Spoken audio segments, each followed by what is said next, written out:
Hashtable in Java. Let us discuss some examples on these hashtable and hashtable objects. Here we have defined one hashtable which will hold the string, as string is a string object as the key and integer object as the value. So we know that hashtable contains key value pair. So the integer class wraps a value of the primitive type int in an object. So there is an integer, and here we are having the string class. Objects will be there, and this is our hashtable. This class implements a hashtable which maps keys to values.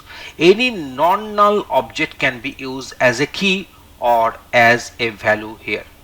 So here we have defined one hashtable class object, that is a st hash, and it has got instantiated with the constructor. So with this particular hash we are going to add some key value pairs here. So the respective method is put.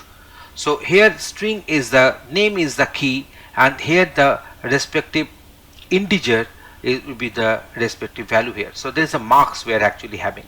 So Ayon 65, Deepak 80, Joy 55, Torun 75, and Rahul, that is we are having here 70 here. So now we are printing this st.hash here. So let me see that how the outcomes are coming. So the student hash table is having the content, that is the Torun 75. You see, we added Torun at the 4th place, and then Joy 55 we added Joy at the 3rd place.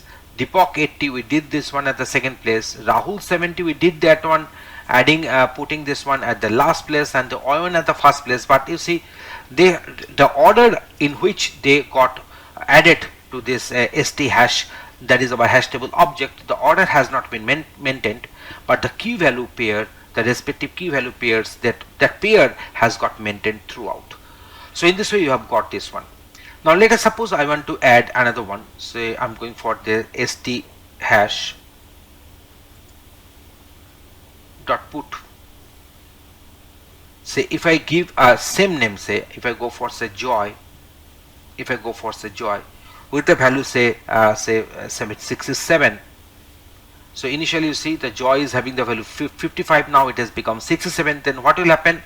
As the key is repeating the same key, so it will be not a new entry there. It will not put a new key value pair there. So only the Joy, its value, its marks 55 will be updated with the 67. So 55 will get updated with the value 67. So let us go for that. You can find that with this Joy we are having the value 67 here. Okay, so key must be unique, and that's why it is known as key, and value may repeat, and with each and every key there should be some one not null value. System.out.println, the student hash table and the st hash we got printed. You see, we got printed this one. Now we are doing something different here.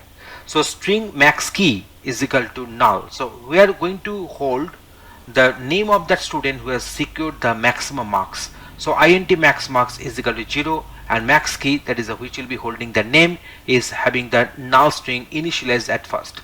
So for string key colon st hash dot key set. So in case of st hash dot key set, all the key values will be there, and for all the keys in the key set, the for each loop will get executed. It will pick up each and every key one at a time in each and every iteration, and to get the respective marks against that key, we should go for st hash dot get key, and it will be compared with the max marks.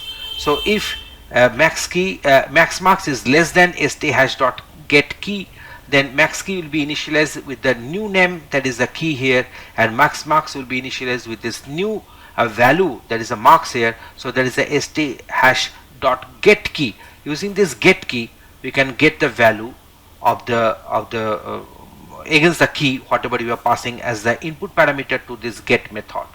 So in this way you are doing this one. We know that here the maximum marks has been obtained by Deepak, and the maximum marks is 80. So we are printing the student name and we are printing the student's marks here. So we are expecting that Deepak and 80, we are expecting that Deepak and 80 should get printed, and it has got printed accordingly. In this way, in this particular demonstration, we have discussed how to deal with the hash table in our Java code.